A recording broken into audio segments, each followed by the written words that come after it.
ऐसा लगा अंत में बताइएगा जरूर। अरे बहू, चाय ले ले, उठ जा बेटा।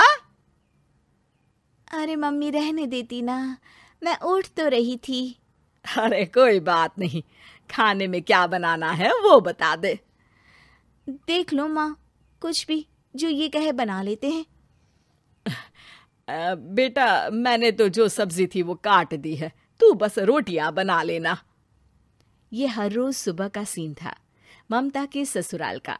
एक दिन पड़ोसन कहती है, अरे बहन जी, सारा दिन काम करती रहती हो, थकती नहीं क्या आप? बहू क्या करती रहती है सारा दिन? अरे वो भी कुछ ना कुछ करती ही रहती होगी। अब इतनी भी बूढ़ी तो नहीं हूं मैं जो बैठ जाऊं कि सामने काम पड़ा है और मैं बैठ ही रहूं। अरे लेकिन बहू की तो आदत खराब हो जाएगी जब सारा काम आप ही कर दोगी। अरे ठीक है ना, कम उम्र में हमारी भी शादी हुई थी। अब आजकल के पढ़ने लिखने वाले बच्चों को सारी जिम्मेदारी लेने में भी तो वक्त लगता है। बहू है तो क्या हुआ, मेरी बेटी की उम्र की ही है ना। एक उसे भी देख लो, चाय बनाने के सिवा आता ही क्या है। ममता से सारी बात करती है।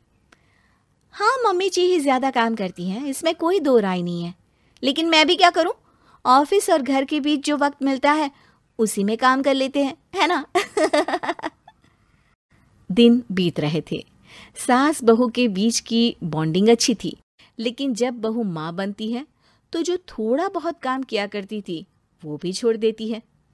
बहू ये ले, तेरे लिए बनाया है, इसको खाने से बच्चा और तू दोनों स्वस्थ रहेंगे। ठीक है माँ जी।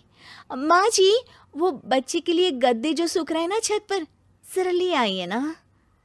तभी वहां पति आ जाता है। अरे माँ रुको, मैं ले आता हूँ, तुम मेरा खाना लगा दो। माँ किचन में चली जाती है।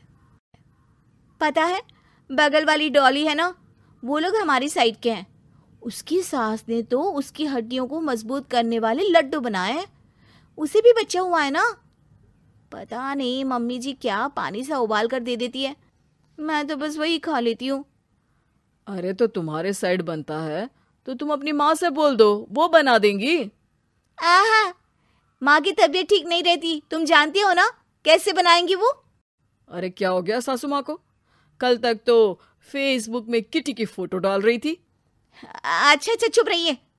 डॉली की सास ने मनाया है, तुम लोगों का भी तो फर्ज बनता है। तभी वहां सास आ जाती है। ये ले बहू गर्म पानी की बोतल, गर्म पानी पीने से पेट अंदर हो जाएगा। नहीं नहीं माँ जी, गर्म पानी पीने से प्यास नहीं बुझती। अरे पी लेना बेटा। वो बगल वाली डॉली को तो जानती है ना, जो तुम लोगों के साइड की है। तेरे साथ ही उसका भी बच्चा हुआ था। बेचारे का कोई ख्याल रखने वाला नहीं, सारा काम करती है और रात में बस एक लड्डू खाकर सो जाती है।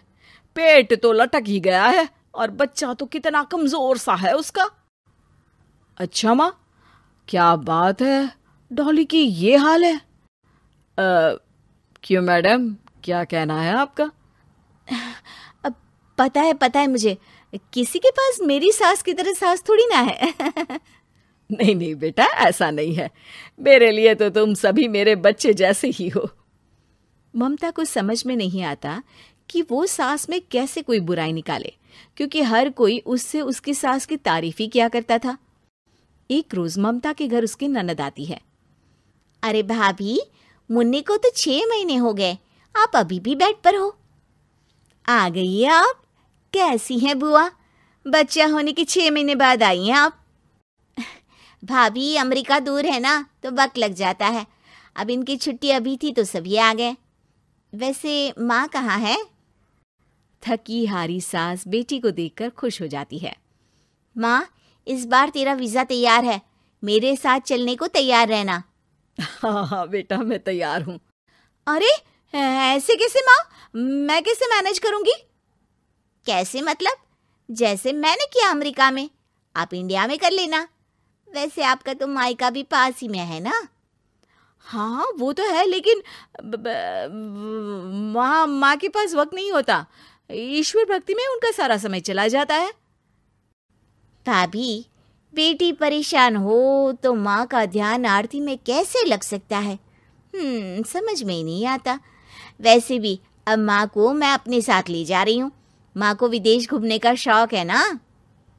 ममता मन मारकर चुप हो जाती है, लेकिन मन ही मन सोचती है कि वो कैसे सारा काम मैनेज करेगी। पति का खाना, नाश्ता, मुन्ने को नहलाना, धुलाना, फिर रात भर इसके लिए दूध तैयार करना। माँ तो सारा काम करती थी। हे भगवान, ना भाई ना। क्या हुआ भाभी? क्या सोचकर ना भी ना कर रही हो? अरे कुछ नहीं, बस बच्चे के बाद से ही कमजोरी ज्यादा हो गई है ना, तो अचानक से बड़बड़ाने लगती हूँ मैं। अगले दिन ममता अपनी माँ को फोन करती है। राधे राधे। माँ मैं क्या करूँ, मेरी सास तो अमेरिका जा रही है बेटी के पास। अब घर का सारा काम, बच्चा, सब कैसे मैनेज करूँगी। तू आ जाना माँ कुछ महीनों के लिए मेरे पास। अरे ना ना ममता, मेरे बस की बात नहीं है काम धाम। अरे तू तो जानती है ना, मैंने तो तेरे भाई की शादी भी गरीब गांव की लड़की से इसीलिए ही की थी कि वो चुपचाप घर का सारा काम करे। वैसे भी अब तो आदत भी नहीं रही मेरी काम करने की। ममता को माँ पर बहुत गुस्सा आता है। ठीक है माँ, देख लूंगी मैं, लेकिन मेरी मुसीबत के वक्त आप मेरा साथ नहीं दे रही है। अब भूल जाना मुझे। ममता गुस्से में आकर फोन रख देती है और रोने लगती है, लेकिन बेचारी करे भी तो क्या। अब सास और ननद दोनों घर का काम करते, नेहा आराम करती, लेकिन अब आराम में भी उसे चिंता रहती। और फिर वो दिन भी आ जाता है जब ननद का जाने का वक्त आ जाता है। भाभी मैं जा रही हूँ, अपना और मुन्ने का ख्याल रखना। ममता सास को देखती है और गले लगकर रोने लगती है। माँ जल्दी आ जाना।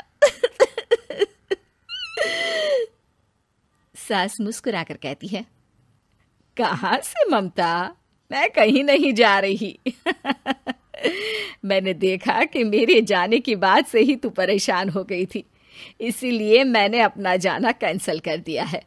तू चिंता ना कर, मैं तेरे साथ ही रहूंगी। ममता को अपनी माँ की बात याद आती है कि कैसे उसके कहने पर भी ममता की परेशानी को समझने की बजाय उसने मना कर दिया, जबकि सास ने बिना कुछ कहे बहू की समस्या पढ़ ली। हाँ माँ, हम सब साथ चलेंगे बाद में दीदी के घर अमेरिका। आज से आप रानी बनकर रहना और मुन्ने को देखना। मैं समझ चुकी हूँ कि मेरा फर्ज क्या है।